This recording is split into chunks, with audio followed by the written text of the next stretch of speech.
I think everybody knows what we're going to talk about on this episode of the call up, but I don't know if they realize how many prospects we're about to break down. I don't know if you and I realize how many prospects we're about to break down in this episode. We're going to have some tempo to it. We're going to try to get through these guys as quickly as possible, but without skipping too quickly, because I do want to be able to get into each of these players and discuss them. But we also have so many players to discuss. It's the call up. I'm Arm Layton. He's Jack McMullen, and the trade deadline delivered. I would say maybe not as many of the top blue chip prospects moved as maybe some people were expecting, but that's kind of become the trend of the deadline over the last couple years. Instead, it's more of those breakout prospects. It's more of those prospects that maybe the other way were top guys that slid a little bit this year that teams are looking to capitalize on one way or another. So there's a lot of nuance to it, and I'm excited to break into it with a lot of these prospects. It's going to be great. I know there are a ton of names here. I think we can do this in about an hour. But if it's looking like terrible, we may have to split this into a two-part episode. I don't want to, because you're going through an awesome 5 games in 5-day road trip, and we're not going to do a call up with you in the car. You know what I mean? So I think we can get through this with the pace that we want. Yes, and for those wondering, we're in Cincinnati right now.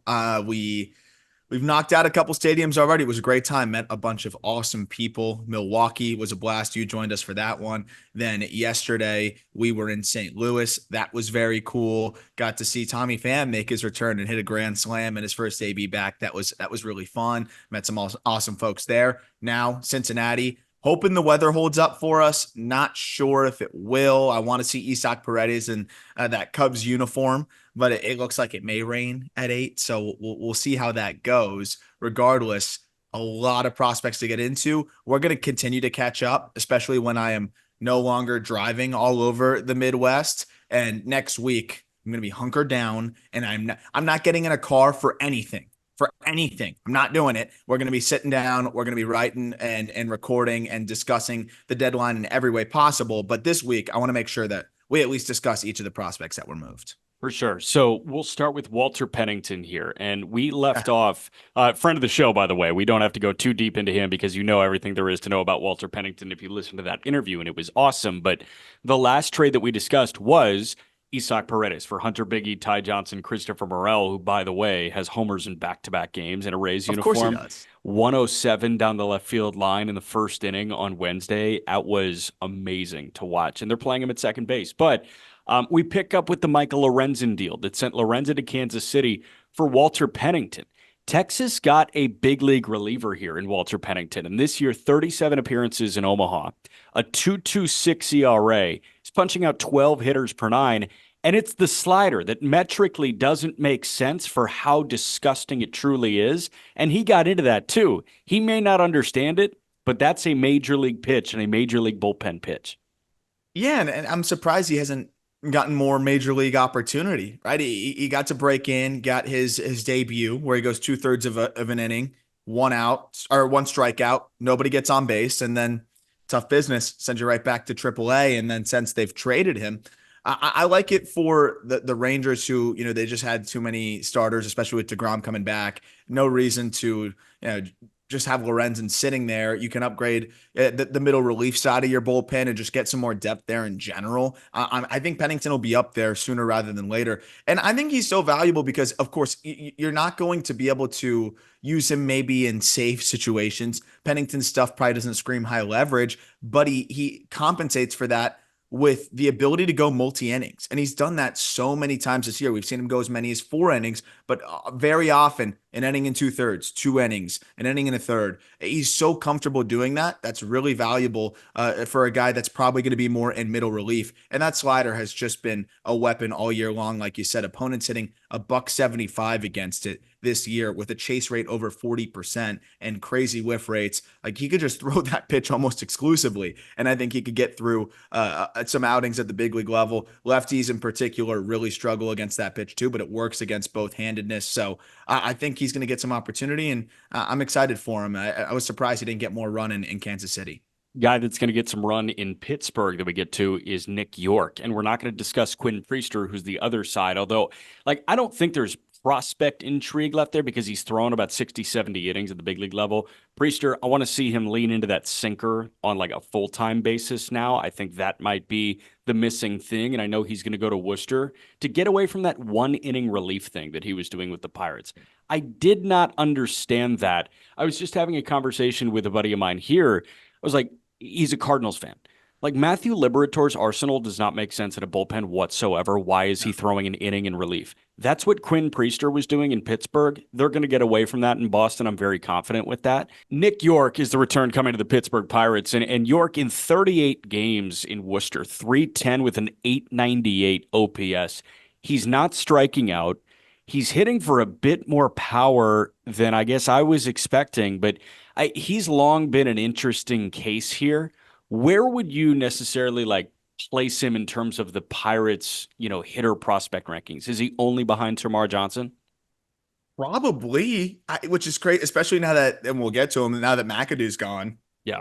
I think McAdoo has really climbed quickly as that breakout guy. So we're talking about off the top, where it seems to be that's the trend, where teams may feel like they're selling high, but also sometimes he may have just given up something that turns into a really good piece. We'll get to that. But I think with McAdoo gone now too, and the way that Yorke has swung it, probably, unless I'm forgetting somebody off the top of my head. I guess Connor Griffin, now that he's in the fold. Oh, of course. He just signed. I saw 6'3", right? 6'3", 5" or something like that.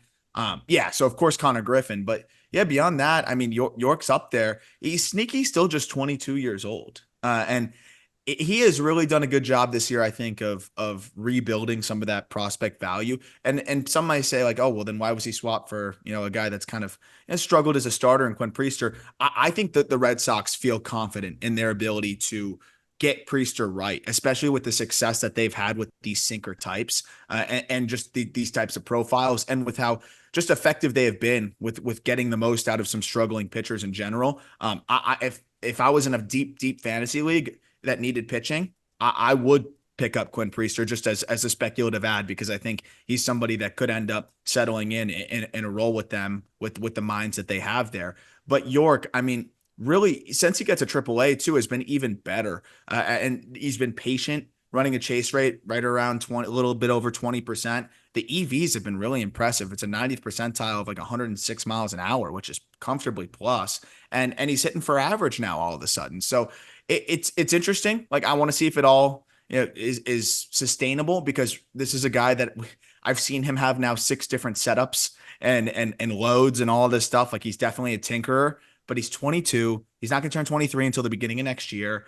And it seems like he's starting to settle in. Most importantly, I think he's healthy. So this was a little bit of a surprising move, considering that the Red Sox do need right-handed hitting infielders, but I think they saw an opportunity to add a pitcher at the upper levels, which they need arguably even more, considering Von Grissom's going to come back. They still have Trevor Story under contract, for multiple years, and he could come back at the end of this year. So they cash in here. But I think Yorke is back on an upward swing here, and the expected stats are even better than the surface level, which is pretty impressive considering how good he has been. I'd like to see him pull the ball in the air a little bit more, but you'll take this, and he's been really solid.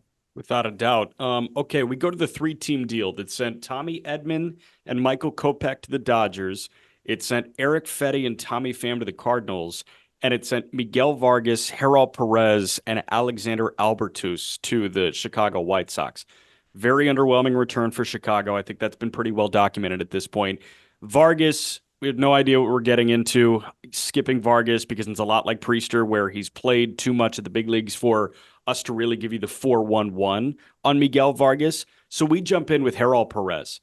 Jeral Perez last year, 53 games at the complex, had an 890 OPS. This year, he was, I guess, continuing in Rancho. 75 games, hit 264, but was walking a lot, a 380 on base, had an 800 even OPS. And 19 years old, he had 10 homers in 75 games. Like, he can clearly get it out in a hitter-friendly environment.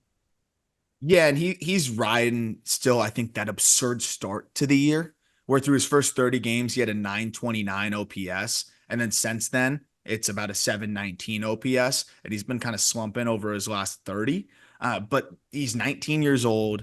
It's easy to like the production and the swing. He starts kind of closed, but that allows him to really lean into that pull side powers. I know that sounds counterintuitive, but if he wasn't starting a little bit close, I think he'd spin off. So kind of just hedging that thing that he loves to do. But doing that, like he pulls the ball in the air, I think, as well as any young hitter you're going to see, which is something that has become very, very important and popular as we're looking at hitters. And a lot of those home runs have gone to that pull side. Only 36% ground ball rate this year, and he does a good job of catching up to velocity and specifically pulling fastballs in the air. My one thing here is, you'd expect them to get a little bit more, but I don't want to use that as a reason to detract from Jeral Perez, who is a good prospect. So focusing on that and not the fact that, we felt like the White Sox should have done better. Perez is still a really solid prospect to add to the fold. And I think you can kind of dream on that 260, 265 hitter with 20 home runs at second base. And, that's a solid second base profile if you're drawing some walks too. But at the same time, you're seeing him kind of taper off after this hot start, still at the same level. The Dodgers moving him in this deal after sending him to the Futures game. And this might have been one of those guys that they sent to the Futures game kind of as like that audition, like we talk about. Several players from the Futures game actually getting moved at this deadline. But Perez, I think has really ascended as a prospect, still being just 19 years old. There's plenty to like there. 90th percentile of like 104 average contact rates. The chase rates are relatively solid, but the swing decisions could be a little bit better. He's patient, but sometimes I think picks the wrong spots to try to do damage. But still, a nice add to the White Sox system that just needs bats. And, I think there's still plenty to like here with the way he can get the ball in the air and the above average EVs. No doubt. The other guy coming back to the White Sox with prospect intrigue is Alexander Albertus, 29-year-old from Aruba. Oranjestad, Aruba, I think is the same birthplace as Xander Bogaerts and Jonathan Scope. They get a guy in Albertus who, like you mentioned on the Just Baseball show, it's a contact-oriented third baseman. That's the profile. Yeah. If you're contact-oriented, you have to like not punch out. And the beauty of him is he does not punch out. Last year in the DSL in the complex, 45 games, he K'd 19 times and hit 310. This year, 32 games at the complex, hit 342, 20 Ks in 143 plate appearances, so about a 15% K rate. He got to Rancho 19 games, was hitting 229. He wasn't K'ing, but like the lack of impact really hindered him, and he had a 650 OPS after OPSing in the mid 900s for the previous year and a half. So I like there's clearly a lot of dependency on his bat. A reminder, he's not going to play for the rest of the year. He has a fracture in his leg. But if you want a guy that doesn't K, this is the guy. Yeah. Yeah. And beyond that, like the approach is really good. And I think that's probably why the White Sox were kind of looking at him as someone that they could be buying lower on. There's still room for projection. You just have to dream on a few different things with Albertus, but at the same time, like you're getting a lower level prospect, so you're almost always dreaming on that. But at the same time, like I do feel as though you think again, I don't want to detract from the player in a vacuum because you'd expect them to get more. But this is a guy that has below average power at this point, that is hit first. I like that he is so advanced plate discipline wise. That definitely helps shore up the offensive profile, but he's really going to need to grow into more power if he's going to be able to shoulder that third base load. Otherwise, it's probably more of a utility profile. They have played him at shortstop. They were playing him at shortstop a little bit at Rancho, and I'm sure they'll mix him in at second base too at some point. So maybe it's that utility role, but a chase rate below 15% is really impressive. The EVs need to get up there though if he's going to really be able to play, a corner spot. But he does do a good job of hitting the ball in the air as well. Just it stinks that he's hurt too, so you don't really get to see him get more ABs. Same age as Jeral Perez too, so there's a little bit of ground to make up in terms of the progress because he's going to be 20 years old next year, closer to 21 by the time the season starts, and he will have barely had any experience in low A. So hopefully he can make up for lost time. Yeah. Talk to me about Alex Clemmey here, because Clemmey was part of the return. It was Clemmey, Tena, and Rafael Ramirez Jr. for Lane Thomas, going from the Guardians to the Washington Nationals. And we're going to talk about all three. Ramirez is the one that I've never heard that name before. I'm not sure if you have anything on him. He was in low A. Was playing a little bit of shortstop, I think, but want to start with Clemmey because he got off to a really, really bad start to his professional career. Second round pick of the Guardians last year out of high school in Rhode Island. Tall, lanky lefty, can run it up to 98, 99 miles an hour. A very funky delivery. We talked about the extension numbers not being as good as you would expect from a Kevin Durant build from the left side, where he's like 6'6" and arms never end. In April, 5 starts, 15 innings, 19 hits, 21 earned because he walked 15 in 15 innings. And then in May, he had a 2.3. And then in June, he had a 2.5. And then July, he had a 2.6. He's been like very strong. The walks have been a serious issue for sure. And he's struggling to kind of rein it in and find the strike zone. But at the end of the day, since then, like I'm just going to go through batting average against by month. April, opponents hit 306 against him, which I did not think was going to happen. I thought the biggest competition for him was going to be him. But opponents hit over 300 against him in April. In May, opponents hit a buck 72. In June, opponents hit 226. And in July, in 17 innings, opponents hit 150 against him. So he clearly was finding something with Cleveland. Yeah, clearly he started to settle in a little bit. And remember, he just turned 19 years old less than 2 weeks ago. So not only is he a left-handed pitcher out of high school, which is already sometimes the more raw and slower to develop template, add to the fact that he's 6'6", add to the fact that he's also a Northeast kid, Rhode Island. So prep, Northeast, cold weather arm, that is a 6'6" lefty. Usually it's going to take some time with those types.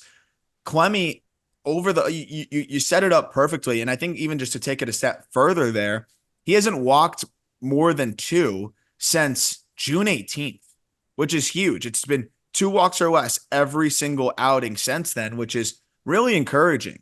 I think the Guardians may have been a bit more willing to part with him because of the fact that the fastball characteristics maybe weren't what they expected, as you alluded to earlier.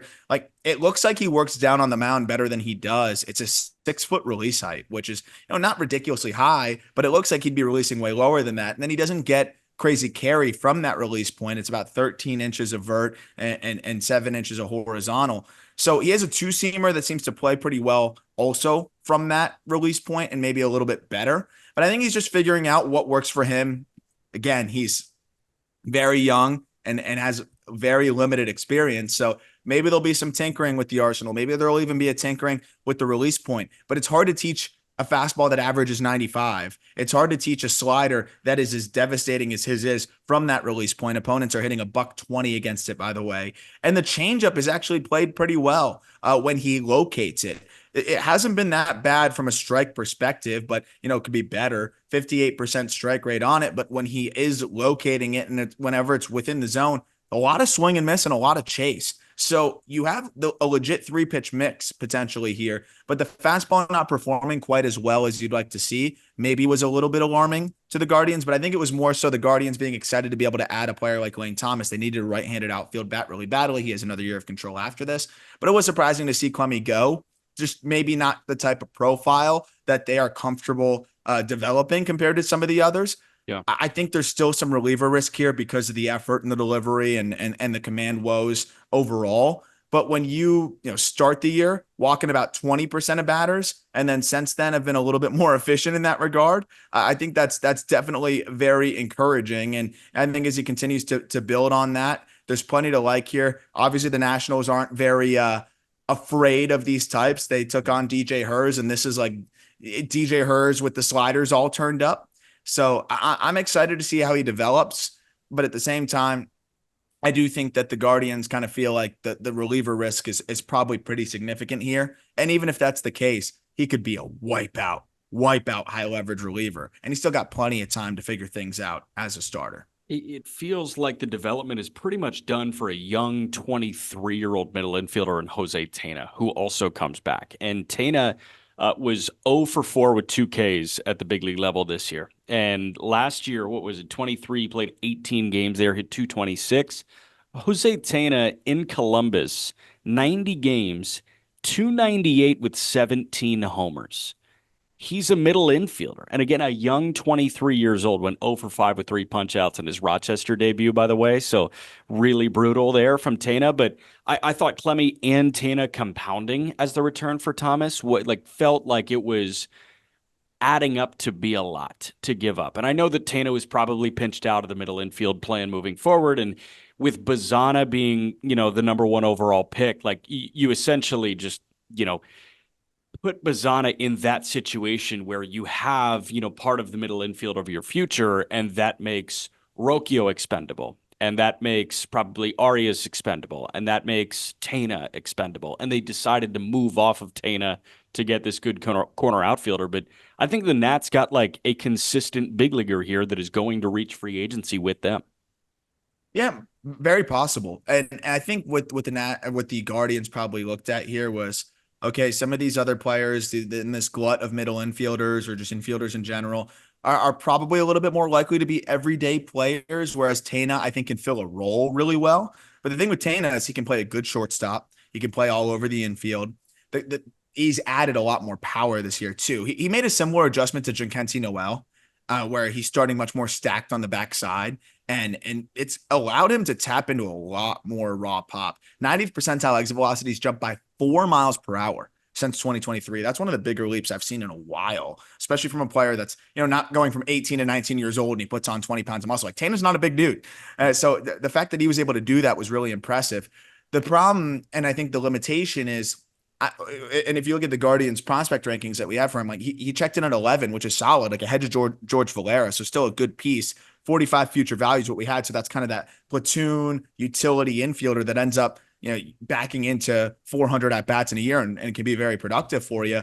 But at the same time, you got 40 hit, 40 plate discipline. So there's a lot of pressure on tapping into the game power and providing consistent value defensively and maybe on the base paths. But I think he can do all of those things. So it's a nice get and a guy that plugs right in, potentially by I think the end of this year into the Nationals infield equation. And also, if they decide that the Nassim Nunez experiment isn't totally working, he's a perfect fill-in for that. He's not quite the defender that Nunez is, but obviously brings a lot more to the table offensively. Yeah. And he can play a viable shortstop. For my bench infielder, I want you to be able to play a viable shortstop, and Tena can do just that. So he's a 26-man roster piece, like you said. And as long as he can tap into that power, who cares if it's 230? If he's giving you 15, 20 home runs, as kind of this utility type and moving all over the diamond, which I think is very possible, it's a great piece to add to the fold. No doubt.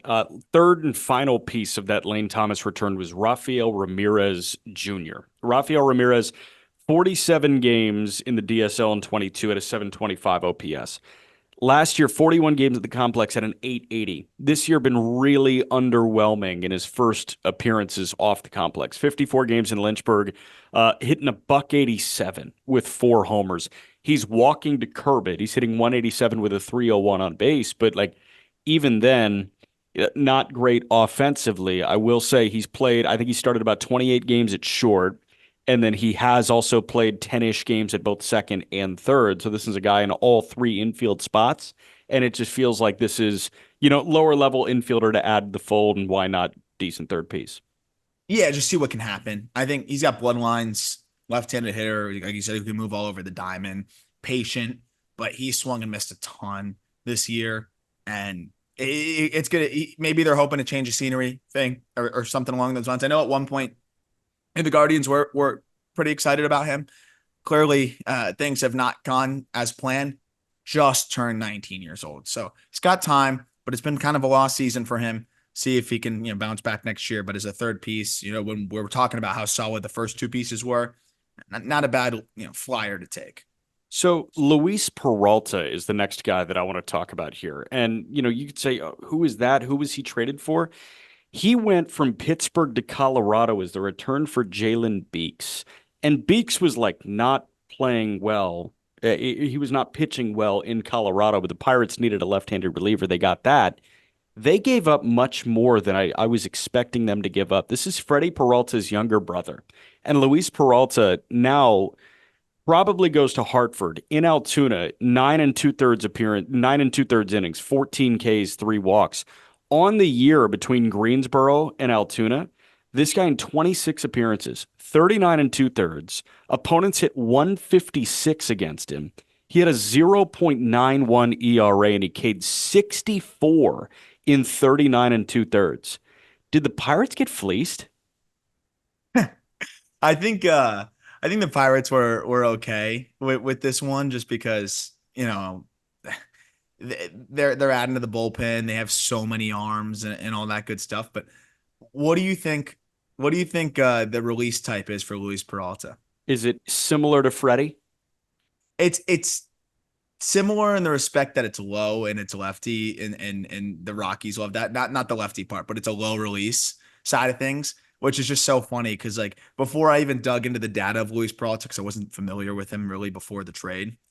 Once I saw he was a left-handed pitcher, I'm like, oh, I know this is a low release guy. Rockies have an opportunity to add another low release lefty to the fold, and it's just clearly played for them. Like they clearly have a lot of confidence in the low release lefties translating. He's similarly short, like his brother, 5'10".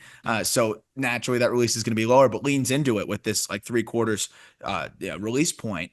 The fastball has really played well for him. He's got to find more secondary command. The secondaries, I think he's landing for a strike at about a 45% clip or 46% clip. Got to be better than that. But the fastball command's really good. Almost a 70% strike rate. He throws it about 75% of the time and just gets you out. 41% strikeout rate when you're almost only throwing fastballs shows you how deceptive that heater can be. 5'4" release hike at 16 inches of vert. It's pretty ridiculous from that 3/4 release to still maintain that vert and not have it kind of run arm side on you.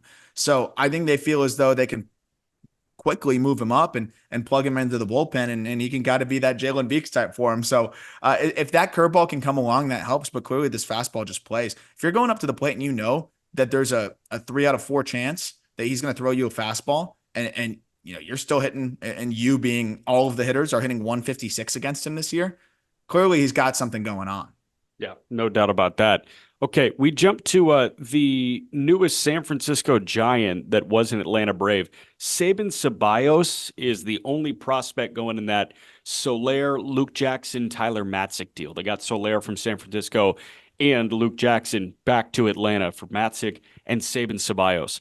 Ceballos, I think third round pick out of Oregon last year. He was one of the better hitters in the country last year. His draft year at Oregon, 59 games, hit 333 with 18 bombs. This year was pretty underwhelming, hitting a tick under 260 with a 350 OBP, a 707 OPS. Just 3 homers after 18 at Oregon last year. I'm wondering where the power went. He's striking out maybe a bit more than you would have expected, but it's not egregious by any stretch at all. No, you No, don't not think bad so? at all. Yeah, Yeah, no, I don't think it's bad at all. it's what? It's high teens. Yeah, I think I think he was like 19%. low teens at Oregon. Yeah, so like that part's translated. But it's funny you mentioned that. Like I was looking at the middle bat EVs and they were way lower than I thought. Like 90th percentile with metal, that was barely over 100 miles per hour. Huh. So, I mean, he clearly was able to generate some carry and backspin baseballs to hit him out.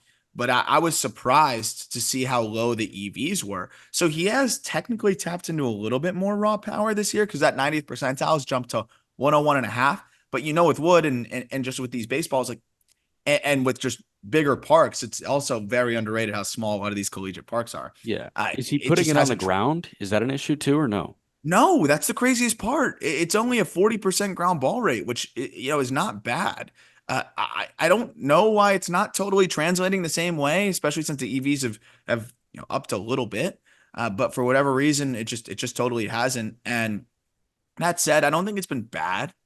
For a salary dump deal to get a prospect back here that yeah is patient. The contact rates are above average, and he's still, like you said, maintaining the strikeout rate, and he's walking.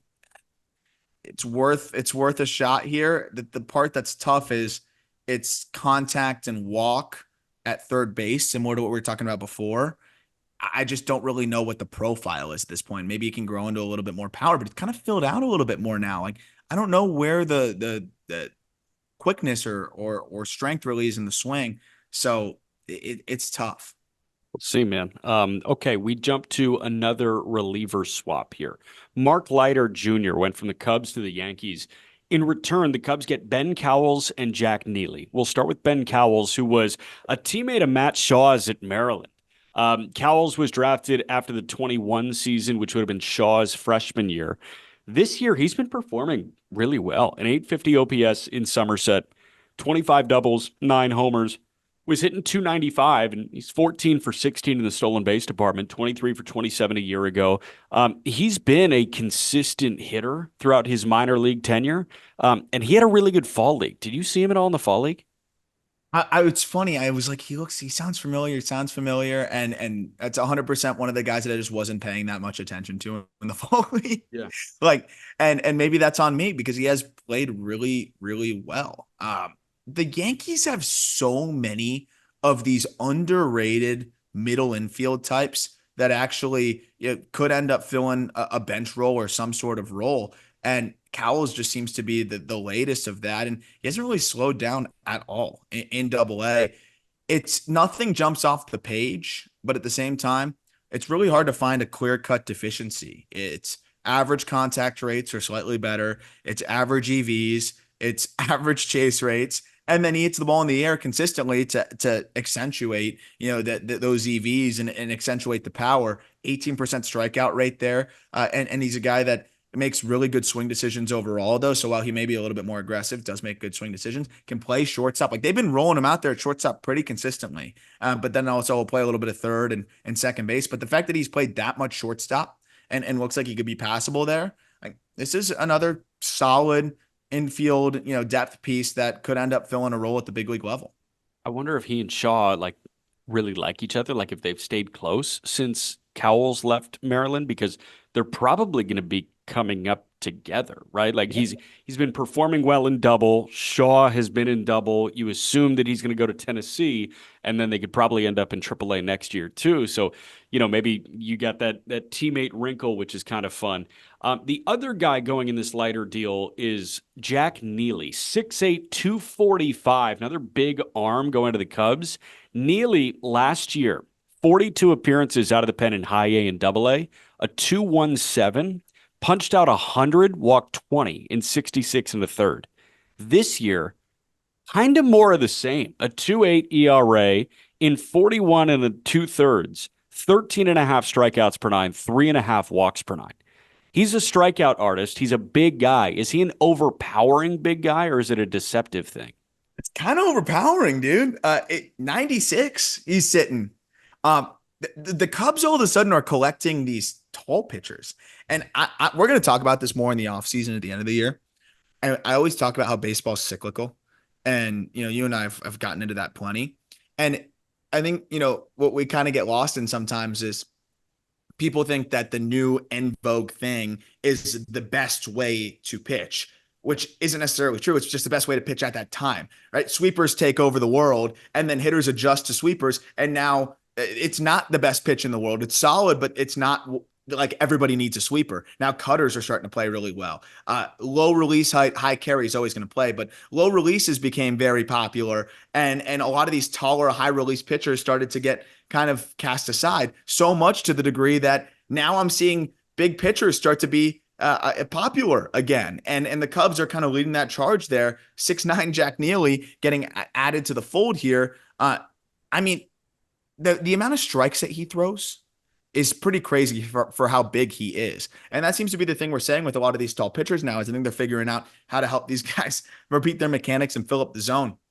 Fastball averages 95 and a half, almost 96, and 14% swinging strike rate there. And then a slider that he mixes in almost equally as much, and it's disgusting as well. Opponents are hitting a $174 against it. He's got an in-zone whiff rate of 34% on that slider, as well as a chase rate of 40%. That slider is performing as one of the best, I think, in the upper minors. That's the craziest part. I think from that release point, the tunnel that he creates, it just seems to be really hard for hitters to differentiate it. And it just has this gyro break. So you're thinking a high release point fastball with good carry. And then off of that, you have a gyro slider that looks like the fastball until the very last moment at 86. Yeah. Hitters are just not picking it up. So, and that's going to work against both handedness, right? Because it's straight from the top and it's high carry and then a downward bite gyro slider. If you're lefty righty, you're swinging over that thing. So I think this is a guy that could slot into the bullpen as soon as this year if he shows that he's comfortable with the AAA zone. I know his last outing wasn't great, but before that, I think he had a stretch of like 6 or 7 consecutive scoreless outings in AAA with the Yankees. Wow. I mean, he looks like he could be a dude. I thought this was a really nice addition, and pairing him with an infielder that could be, a solid depth piece for you. I would have preferred Caleb Durbin, and that's who I was focusing on more in the fall league. That's like one of my favorite, just classic Yankees infield guy that gets no attention because he's never going to get a shot at the big league level. Durbin's been awesome, but Cowles hasn't been bad either. So nice little two prospect package here to get for Leiter. But Leiter's also, I think, better than a lot of people may give him credit for. Nice little two-player package going to Miami as well. Also getting out of the American League East, Kyle Stowers and Connor Norby, the return for Trevor Rogers. Kyle Stowers has played enough big league ball to graduate. So Stowers is not a guy that we're going to focus on. I know he had a golden sombrero. Today, though, by the way? Yeah, golden sombrero today. So tough feat, but he was in the 3-hole for the Miami Marlins. A guy that was surprisingly sent to Jacksonville was Connor Norby. And Norby, like, I guess I understand, especially when you have, who's playing a lot of second base right now? No, so I was surprised too. And it turns out that it's because they want him to play third. So might as well have him do that, when he's not being thrown to the wolves in the big leagues. Yeah. Although Jazz Chisholm's doing it. But I think it's a good thing for him to just be able to do that in a controlled environment. I don't think it'll be very long. I think they just want to get him a handful of games in AAA at third base, get more acclimated. And the Marlins, they don't really have a third baseman, right? I think they envision first base situation that is Jake Berger / Davison De Los Santos or something along those lines, or one of them DHing. But they don't want Berger at third long term. And I think if Norby can show even decent comfort there, he's probably an upgrade defensively at third. And I also think it's better for Berger's just health and probably offensive ability as well. So Norby's going to get looks at third. The fact that if he can play a passable third, and now you know that he can play third, second, left, and of course, right if you wanted to, he becomes this utility piece for you. And I think that's a role that he can fill really well. But you could also play some second base for them too. And they just need to compile bats. I'm a little concerned that Norby can be that like tweener profile where he's an outslug the EVs type, does a great job of hitting the ball in the air to all fields. Yeah. But at the same time, usually the outslug the EVs type are going to be guys that, make better swing decisions. And one of my favorite folks on Twitter that break down swings with the best of them, I think it's Dominic with a bunch of Ks. I want to make sure I say the username right, but responded to the thread talking about this. And it's an excellent point. Isaac Paredes, great contact rates, but doesn't chase. If you're going to be an outslug the EVs guy, you have to make really good swing decisions along with a really good feel for the barrel. And Norby's got a good feel for the barrel, even though the contact rates have backed up this year a little bit. But the chase rate's around 30%. He's got to be better in that regard for it to totally translate. But for the Marlins, I mean, they just don't even have a lot of bats that are even close to this. So it's really exciting to get him added to the fold. And these are things that he can kind of figure out as he just gets a ton of reps at the big league level. And I imagine some of that chase has probably come from him just being stuck in AAA and just got to be just annoyed and just trying to do too much at points, probably. Because like maybe if I light the world on fire, I can get up there because clearly the 900 OPS isn't enough. I think now being more relaxed, being in a spot where he knows he's going to get reps no matter what, I'm interested to see how the approach maybe can improve. And I think that's something that the Marlins and him are probably aware of because it's hard to get away with 30% chase when you're that kind of profile. Yeah, that's the thing. He's played like 180 games in AAA over the last 3 years, and he's got a 900 OPS there, and he's hitting like 295. There's nothing left to prove in AAA, so once he gets his feet wet defensively, let's see what he can do at a zero-stress environment in the big leagues. I'm totally with you. We go to, No, I was just going to say, like, when you don't face any adversity, how are you going to make any changes? Yeah. So, and that's like, there's no adjustments to be made if you don't need to adjust to succeed at the level you're playing at. Exactly. Let's go to the Lucas Erceg deal here. And there's really one guy that I want to talk about. Will Klein is a guy that has gotten a taste of big league ball. He is his biggest opponent is Will Klein, former IU guy that can run it up to the mid 90s and has a good breaking ball. But the headliner of this return for Erceg was a AA starter named Mason Barnett. And Barnett is the guy that I want to zero in on in this Urseg deal. Urseg goes to Kansas City with 5 years of control, and that's going to be awesome to see him blossom as a reliever, and for a team that is competing here. But Barnett can be a legit starter, it seems, Yeah. a five, but like he can be a legit five starter for the Oakland A's very soon. He's been an innings eater in Double A so far this year. This year in Double A, yeah, the ERA is 4.9, but 91 and 2/3. He's striking out about 11 per nine. He's walking 3.5 per nine.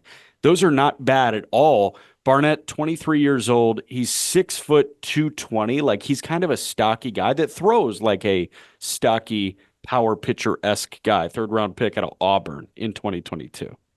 Yeah, it's funny that the numbers were so wonky. I was pretty surprised because sometimes I'll just look at the pitch data and not even really have the ERA in front of me, and then I'll go look at the ERA and I'm like, whoa, those two things don't line up. Yeah. And he's one of those guys. That's almost sometimes the reason why I kind of like to dig into the pitch data before I look at the numbers, so you don't get too much like confirmation bias in that regard. Because I'm not checking on Mason Barnett's numbers every day, Fair. but he's been much better of late. And the Texas League affects different pitchers, in different ways. And I think Barnett being the guy that likes to try to fill up the zone with the fastball and a slider that is probably average or a little bit better, but plays up because of his ability to locate it. But at times he can leave it up. Like there's just times where I think the long ball was really biting him. And that was through a stretch in the middle of the season. And since then, it's been a lot better. And he hasn't given up a home run, I believe, in his last three starts, last three starts. And he only given up one home run in his last five starts. So that's something you love to see. But beyond that, I think you can see the pitch mix and the ability to fill up the zone progressing to that five starter, like you said. The fastball is 94, 95. He can run it up to, he can, touch a 6 or 7 on occasion. The last 2 times out, he struck out 8. That was against Arkansas twice in a row. He almost duplicated the same start, 6 innings, 2 hits, 8 Ks back to back against Arkansas.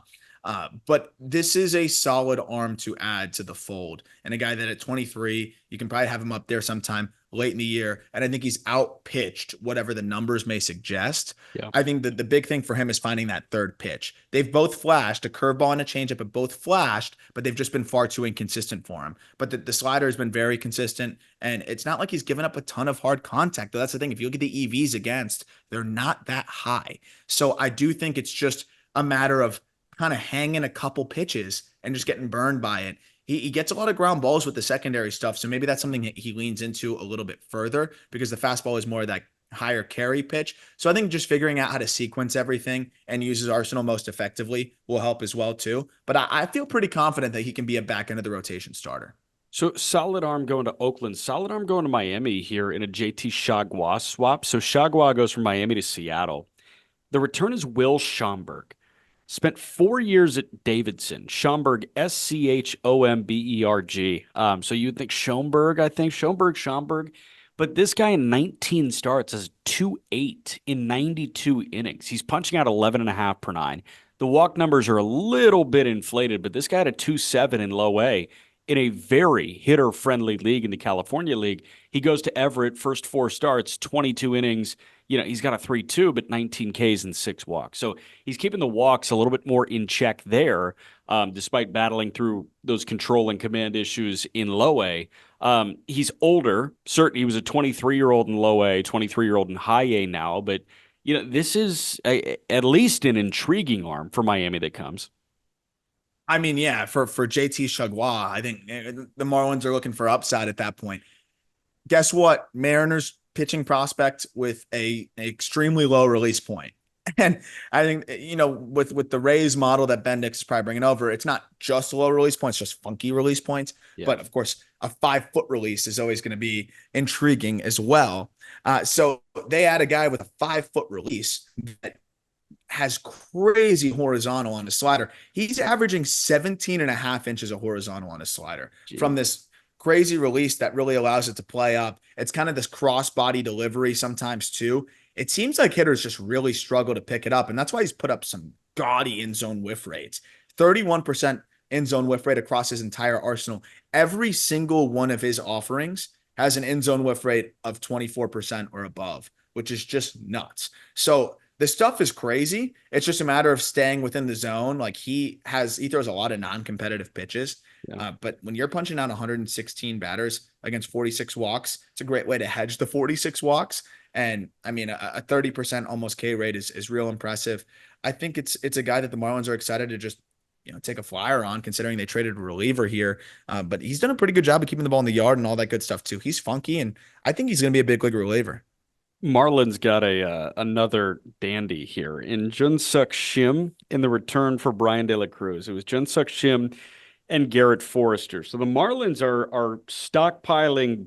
They were stockpiling bats at the beginning, and then it kind of turned into arms late. And we're going to wrap our last Marlins trade that we got to discuss. Brings two awesome arms in, but Shim has the ability to be as good of an arm as there is in minor league baseball. The problem is availability has been non-existent. He was signed, I think 2022 summer. This guy threw 8 innings last year and hasn't thrown this year, won't throw this year. Shim, pitch by pitch in a vacuum, is unbelievable. Like, I mean, you're probably looking at the data points and it makes your head explode with what he could be. Problem is, we're looking at 8 pro innings in 2.5 years at this point. Yeah, it's killing me too because I want to see this man throw. And he's graduated to man now that he's 20 years old. Yeah. So we'll call him man. But I mean, he's just so talented. I think for the Pirates, you're okay shedding that volatility, considering the injury concerns and the fact that they have all of the arms in the world in that system at this point. But for the Marlins, you're getting a flyer here and an upside piece that you got to be excited about. When he's getting 20 inches of horizontal on his sweeper, and it's like a true sweeper, it's zero vert. I don't have a lot of pitches to work with here, but from what we're able to work with, it's like zero vert and like 20 inches of horizontal, crazy. Then he has a curveball that he can eclipse 3,200 RPM with, and then the fastball in the mid 90s with well above average carry. Like, that's an arsenal from hell. Like, if he was healthy, he could easily be regarded as one of the more talented stuff-wise pitching prospects in baseball. But at the same time, like, there's a very, very, very real concern here that he's just not going to be available when we're looking at multiple years here of him just not being available. And it's kind of concerning injuries. It's a pec that really ends up nagging. It's an elbow in the past. I think there was an ankle mixed in there too. We'll see. But for the Marlins, I think it was absolutely worth the upside flyer. And he goes to an organization that I think is only going to help him with this pitching development. I'm excited. Yeah. Second guy in that deal is Garrett Forrester. I really don't think there's much to chat about with Forrester because he was an Oregon State guy, 3rd-round pick last year. He had a good batting average there, like had 10 homers. Cool. This year, he's played 34 games in Bradenton, and it's like he's got 1 bomb and 138 plate appearances. He keeps I don't know. There's just nothing really intriguing here with Garrett Forrester. He's a catcher. And I think the Marlins were just they just probably said, what catcher will you give us? Like, pick one in the system. We'll take him. He does hit the ball decently hard despite the low EVs, or excuse me, despite the low home run output. Yeah. Like, the EVs are kind of there. So, I mean, we'll see. He's still just 22. But I think what's weird is, like, he's playing third too. He's kind of playing all over. So I don't know if the Marlins are going to try to transition him back to catcher more so that he can, like, play a position that they have nobody at right now. But we'll see. But yeah, he's just kind of more just a throw in besides Shim. Tell me about this guy that came back to the Marlins for Huáscar Brazoban, Wilfredo Lara, because Wilfredo Lara, 99 games in St. Lucie last year, 260 with 14 homers as a 19-year-old in low A in the Florida State League, which is impressive. Just 4 homers this year in 78 games in Brooklyn. Brooklyn is a very tough place to hit the ball out of the ballpark in. But, man, like, I don't know. He can swing it, at least it seems, and he walks a bunch too. Yeah, he's interesting. I think people were hoping he'd take like a leap this year, and he hasn't quite done that. But I do like the swing. It's geared for that lift, and he backspins baseballs, but he hasn't done it to the same degree this year. I think there was a little bit of a focus to make more contact, and with that, I think it kind of flattened him out, because when you look at what he was doing last year, it was lift, backspin, and it was playing. And like you said, in an environment where that typically doesn't. But I think for the Marlins, this could be an opportunity to buy low. Brazelman, though, very sneaky ad for the Mets. As long as he doesn't have continuous visa issues, like the numbers have been really good. He just gets a late start to every year because it's always a mess trying to get back here for him. But when he's on the field, he's good and he's got plenty of control. But for Lara, like just turned 20, patient hitter. We'll see if he can kind of lean back into that ability to elevate that kind of has left him this year. But when you're taking a flyer on a younger guy, I like seeing those swing decisions be where they're at, and he hits the ball hard enough. Just again, trying to figure out why he's not getting it back in the air as much this season, and not be so roll over or kind of pull dependent at times. Yeah. Next one that I want to talk about is Andres Chaparro, who went back to Washington for Dylan Floro. And Floro is no slouch. He was the third best, I think, reliever in that Nats bullpen behind Finnegan and Hunter Harvey. But Floro had a 205 this year, and you got to watch Floro a good deal. They, in turn, and you made this point on the Just Baseball show, got a minor league free agent back. Chaparro came up with the Yankees, but this year in AAA Reno for Arizona has been one of the better hitters in all of minor league baseball, hitting .332 with 19 homers and a .967 OPS. I mean, if Chaparro can turn into anything, it seems like they're going to give him a shot in Washington. Yeah, And it's got to come like now. I was surprised that he left via minor league free agency, but I think it was more probably since he was up for free agency. Like I think it was more of him saying, "Okay, well, I'm obviously not getting a shot here in New York. Let me go somewhere else." But he was awesome last year. I think he had like 25 bombs, and he went to the Winter League and continued to hit there as well. I think destroyed balls there. This guy's got massive power. I don't know if he's going to hit enough, but it's really cool to see. And I think it shows you how talented baseball is in the minor leagues now that you can make a minor league free agent signing and turn that into a reliever that has high leverage experience. I know Dylan Floro is not your classic high leverage reliever, but the Diamondbacks signed Chaparro to be a minor league guy for them. And I know that they probably felt like, okay, there's upside here. He's still just 24 at the start of the season, but to turn that into a reliever is really cool. His big problem is he just cannot hit sliders, like good sliders, and those have chewed him up. But he dismantles fastballs. Guy's hitting 370 against four seamers this year, 90th percentile velocity of 105. It's plus power. He crushes it in the air to all fields, and when he gets one, man, it's as aesthetically pleasing as just about any swing. It's really fun to see him mash. There could be this kind of lefty platoon thing. It's weird that he kind of doesn't have the splits that you'd expect. It's kind of reverse splits. But I think with his trouble with sliders, he could end up settling in at the big league level as a lefty platoon type. But weirdly has been crushing righties more so this year. If he can figure out a way to hit sliders a little bit more, there could be a big league role there. But I mean, not a bad flyer to take with the power that he has, and a guy that I think is a fun story considering that he was a minor league free agent. Another reliever swap. Gregory Soto goes from Philadelphia to Baltimore. The return is headlined by Seth Johnson. Seth Johnson is a guy that was part of that Mancini deal with Chase McDermott. Jose Siri was in that swap too, but Seth Johnson made his way over to Baltimore's system. Johnson missed the majority of 22 and 23 with Tommy John, but this year 18 starts with Double-A Bowie, 65 innings. He's been sheltering those 18 starts, but he's got a 2.6. Is he walking a bunch of guys? Yeah. Is he not punching out as many guys as I was expecting? Yeah. But at the end of the day, like, he's performing well in the limited run that he's getting, and this is as good a return from Tommy John surgery as you could hope for. Yeah, and we always talk about the residual effects of command with off of TJ, and this is very quickly off of the TJ for him, where he's getting stretched out, and I don't think it's anything to be too alarmed by. At the same time, like we'll kind of monitor how that continues, but I do think it's worth noting that over his last 5 outings, he's only walked 5. Yeah, so that is a good sign, but at the same time, he's also not struck out nearly as much. So pitching to contact more, perhaps, but I do like the fastball slider combination. I think it could play in a bullpen at worst. But he's always been a guy that gets above average carry on the fastball, and the slider has been a really good pitch for him continuously. I think for the Phillies, They needed arms in the upper minors, just more pitching depth, especially with the struggles of Mick Abel, and just other arms that could come up when you need them at Yeah. some point, whether it's in an emergency this year or next year. I think for Seth Johnson, it's more looking at next year since he's building back from that TJ, as you said. But the fastball velocity is held. If anything, it's actually gone up as the years progress. He's now sitting 96 with the fastball. They haven't had him exceed 70 pitches yet.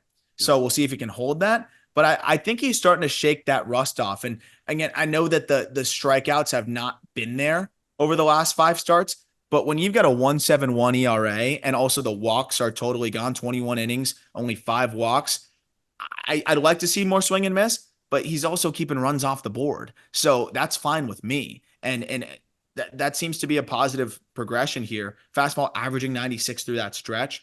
I think he could end up showing a lot better down the stretch here, and it could be a sneaky addition by the Phillies because I don't think we've seen the best of Seth Johnson post TJ yet. And from a Baltimore perspective, they felt okay moving off of Seth Johnson because they in turn got a guy that is very similar to Seth Johnson, you were saying, in a minor leaguer for minor leaguer swap. Billy Cook leaves. We're going to talk about Billy Cook in a moment, but Patrick Reilly was the return from Pittsburgh to Baltimore. And Reilly, he wasn't great at Vandy, but all of a sudden, he's been a guy. We were impressed by him at the spring breakout game in Bradenton, and this year he's got a 3.4 in Greensboro, very hitter-friendly ballpark.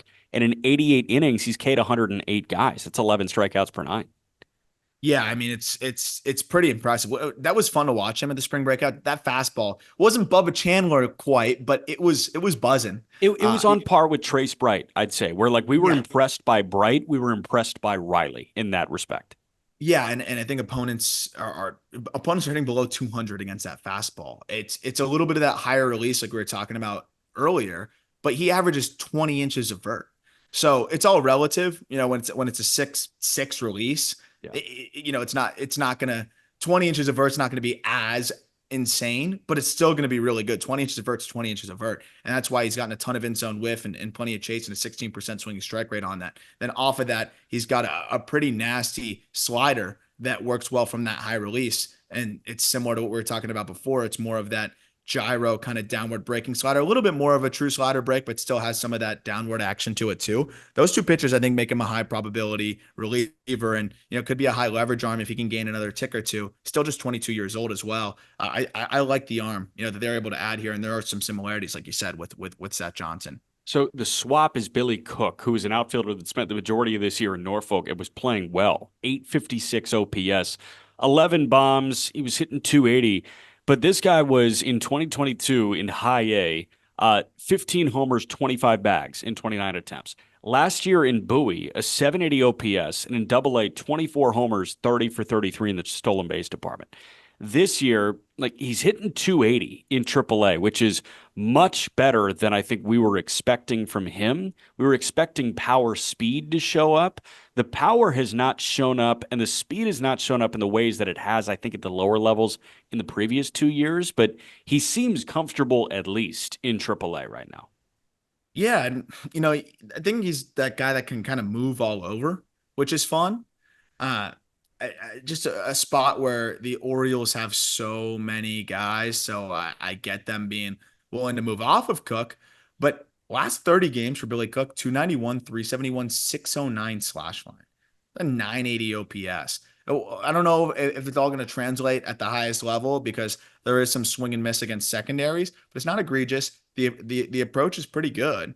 I think this is a sneaky good get, and a guy that can move all over. And we're talking about how they just could use bats in general. I think it's a fun addition, and for him, it's a great outcome. Much less blocked than being in Baltimore. So I'm excited to see. He's probably going to get a shot at some point this year. I hope see what it all looks like. But he's definitely ascending. I think with his prospect stock, with the ability to play all over and I mean, it's one of the lower ground ball rates you're going to see. 29.5% ground ball rate on the season. Wow, that's really impressive. Okay, we got 3 more deals. This one, a straight up swap. Alex Cobb goes from San Francisco to Cleveland, which is great, rotation depth for Cleveland. Mm-hmm. The return is a guy that just turned 19 years old by the name of Jacob Bresnahan. And I don't think Cleveland was expecting him to be able to net them Alex Cobb within a year. 13th round pick last year out of high school in Washington. And Bresnahan this year, 12 starts, 50 innings, a 2.7 ERA. First 11 came at the complex. He just got off the complex. His low A debut, it was fine. 4 innings, 4 hits, 2 earned on a homer, 3 Ks and 2 walks. But this guy at the complex, I mean, was Yeah. carving his way through hitters. Yeah, he was racking up the whiff there. Fastball slider changeup combination. The slider's kind of that standout pitch, but filled up the zone with the fastball like a 71% clip. 6'3" lefty. He was 19 and it was racking up Ks at the complex. I think it's a great shot to take. Especially, for Alex Cobb. I just think given the Giant situation, I thought they'd maybe hold on to him, which is the way they're going about things. But I think it's a good addition to add, an arm that I know Guardians fans and folks around there were excited about. Fastball really averages like 92 though, and we'll see how it sits when he's stretched out, but it has ticked up closer to 92 and a half as he's progressed through the year. So it's still just 19. There's room for more velo. It could be a fun project. You ate your broccoli. Now it's time for dessert. The Tanner Scott deal and the Jack Flaherty deal are the final 2 trades that we got to discuss. We'll start with Tanner Scott.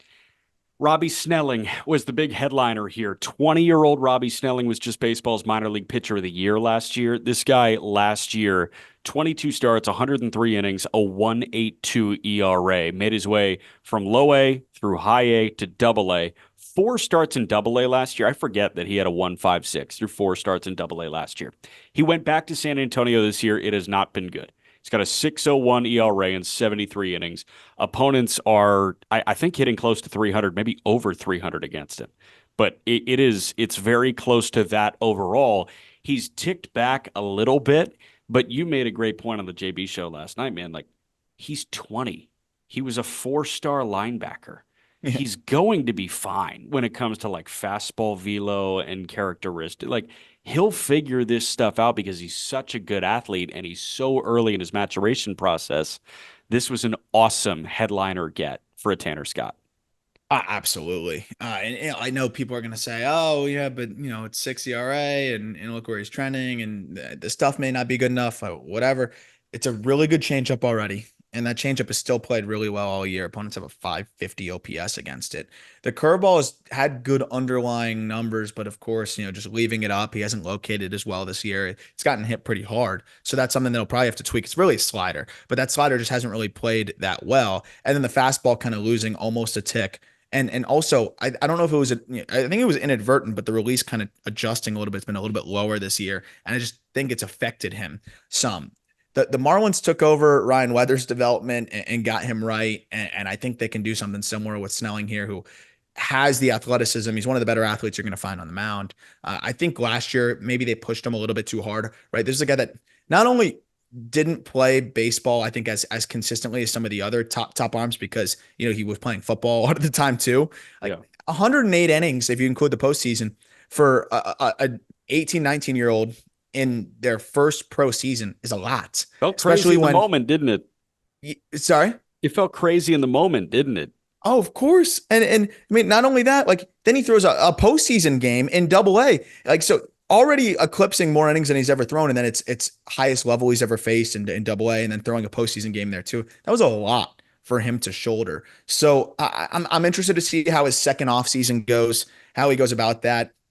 But I don't think a guy that had a 1.82 ERA between low A, high A, and double A, and remember, you got outs in double A too, just is magically going to fall off the face of the earth as a prospect. We'll see how he gets back this offseason, see how what kind of adjustments he might make to get himself, going next year. But I think it's a great buy low opportunity for the Marlins here and a 20-year-old arm that's as athletic as they come. Of course, the stock has slipped a little bit, but if he can find another tick or two again, or find an adjustment with that slider, which, I think it's just too much of a swerve and it's too slow right now, like 79 to 81.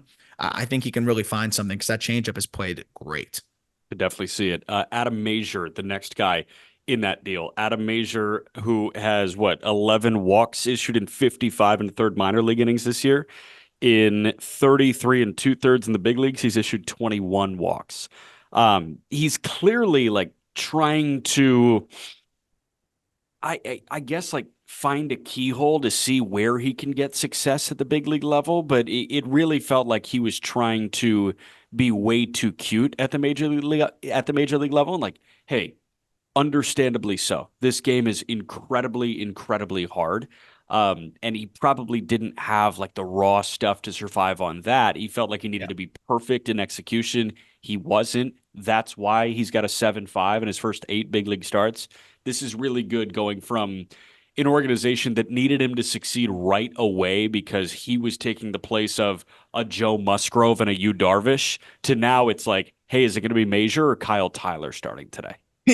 Exactly. And I think another player that'll really benefit from directly now working with Mel Stoudemire Jr.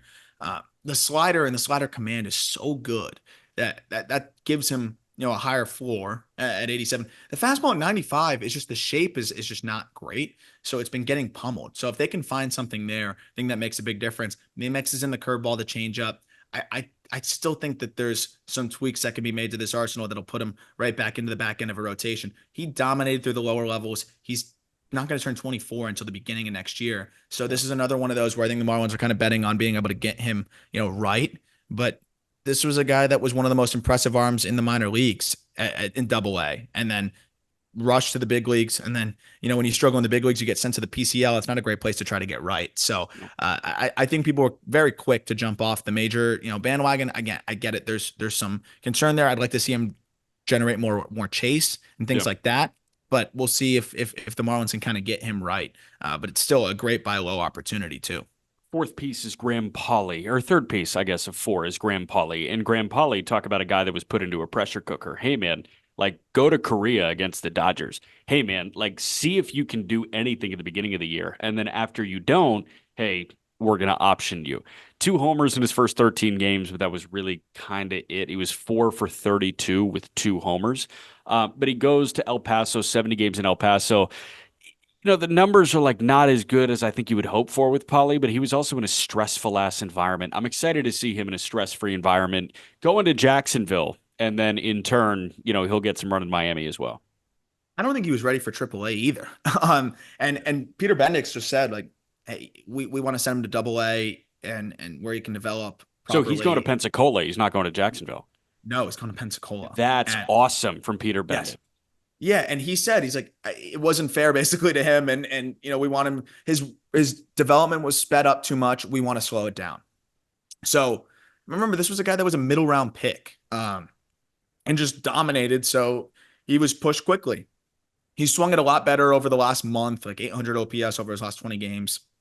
We'll see how it all looks, but I think it's great for him to get back to AA, build some confidence there, finish the year in AAA. And be on a track to potentially get caught up early next year. Again, another guy that I think through the Padres' lack of development and just the way they ragged all their prospects was another buy low opportunity for the Marlins. And they're not going to translate all of these guys to their ceilings or even their 75th percentile outcome. But if 1 or 2 of them are able to, it's a really good outcome for the Marlins. No doubt. Last guy is Jay Beshears. Pauley's a Duke guy. Is that right? Yes. So Beshears is also a Duke guy. Beshears started his career at Northwestern and then went to Duke. Should we guess his SAT score now? I'd say he's pretty smart. I'd say it's pretty good, but Jay Beshears last year at Duke had an OPS over 1,000, 6th-round pick out of Duke by San Diego. And last year, 29 games in low A, they did not go well. 28 games in low A this year, they went really well in 940s. We got to Fort Wayne. He struggled in Fort Wayne, but this is, good fourth piece to give a shot. Yeah, and the batted ball data is not bad. Fort Wayne, as you know, is a graveyard. But 103 mile per hour, 90th percentile exit velocity, average contact rates, and average chase rates. So it's kind of that final piece. Yeah, let's see how it all goes. And I know the Marlins wanted some corner infield depth. He's played a lot of shortstop. Worst case, he moves to third base. But I think that just having some left side of the infield depth helps. Last but certainly not least, the Jack Flaherty return. Flaherty goes from Detroit to the Dodgers. The Tigers get Thayron Liranzo and Trey Sweeney. Trey Sweeney is coming to Indianapolis right now to play for Toledo. Thayron Liranzo is going to West Michigan. Let me just say, a West Michigan lineup with McGonigal, Clark, and Liranzo is very enjoyable. Thayron Liranzo, 21-year-old catching prospect. in Great Lakes, was already in the Midwest League for the entirety of this year. 700 OPS, 7 homers in 74 games. Liranzo last year, 24 homers in 94 games in low A, too. He's a very young catcher. It felt like the Dodgers made the right decision to move off Liranzo instead of rushing. Yes. But Liranzo can absolutely blossom into one of the better power hitting catchers in the minor leagues. Well, instantly joins or instantly kind of has the highest 90th percentile exit velocity in the Tigers organization, which is pretty cool. Yeah. So I mean they add some big time raw power. What's been interesting with Lorenzo is that he's kind of flip flopped the splits as a switch hitter, but switch hitting catchers don't grow on trees. He's especially with plus power, and he's come along defensively to where I think the receiving and blocking is fine. He's got to get better with the catch and throw, be a little bit quicker that way. But still, I think there's plenty to like there. He doesn't chase much at all. He's going to walk a ton, 15% walk rate. But what's weird is last year he had, I believe, an OPS over 1,000 from the left side, and it was the right side that just didn't quite stack up. Still solid, 800 OPS, but I think he was like a low 200s batting average, kind of feast or famine there. And then this year, it's been the total opposite. From the right side, he's got a 960 OPS. From the left side, it's a 618. So that's the weird thing. Not tapping into the game power nearly as much, only those 7 home runs versus there's the litany 20 plus that he hit last year. So I'm hoping that it's not like the Dodgers selling higher, because I still think he's really good. And again, No. you're not going to find a lot of switch hitting catchers. You're not going to find a lot of switch hitters, period, producing EVs like Liranzo does. So the upside's immense. I mean, it's 30 home run upside from the catching position, but it's becoming increasingly concerning whether he's going to be able to hit enough. And the contact rates against secondaries really drop off. Hedges that with some good swing decisions. It doesn't chase too much against secondaries. So if he can just continue to pulverize fastballs, that helps, but he hasn't even been that great against fastball. So there's some things that need to get right, Yeah. but the ingredients there are special, and he can be a monster. But this is a lot more variance than I'm used to Scott Harris pursuing, which maybe can be a good thing. They need to mix in a little bit more variance, or a guy that typically likes to pursue the hit tool. Yeah, I hear you on that front. Okay, last guy that we got to talk about is Trey Sweeney. What is Trey Sweeney's profile? Because he's striking out more than he really ever has in his pro career. The stolen bases are ticking down. The homers are there, but like I think 8 of the 13 are in Albuquerque in In like the 3 Albuquerque. weeks that he's played. What is his profile?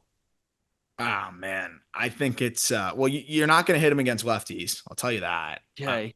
So maybe it's bulk. If you're hoping for bulk platoon infielder, but I think it's probably bench infielder, Hmm. probably. But he's hitting the ball hard this year. Like the EVs are up. I mean, he's hitting the ball hard. It's above average exit velocities. But when you look at the production outside of Albuquerque, not great. Swing decisions, not great. It's probably that bench infield type that you can hit against righties if you really need to. But I think the Tigers just needed shortstop depth, period. Yeah. It's like him and Ryan Kreidler, like we were talking about. Yeah, and Maybe you Leonard, I think, platoon. Leonard's been on the shelf for a long time, and I don't even know if Leonard could like really hold his own at shortstop either. And Now Sweeney it's can. Sweeney and Kreidler. Yeah, Yeah, and Sweeney can. So maybe you can have a Kreidler Sweeney platoon and hope for league average. just wait until Rayner gets there. I hope not. But yeah, Oh, that's about it. that's brutal. Okay, there we go. That was as many prospects as we've discussed in one sitting, I think, It's up there. and It's we did it in absolutely up an there. hour and 12 minutes. That's pretty good. Not bad at all. I'll take it. Love it. You Well, got a live show to get to. we got a live show in 30 minutes at the BetMGM Sportsbook, so looking forward to that. We will talk more prospects with you later this week, continue to break down some of these deals, these discussions, and get back into the swing of things with these team top prospect updates and the top 100 update, which should be coming at least sometime next week with the draft guys and all that good stuff. So very excited about that. Talk to you soon.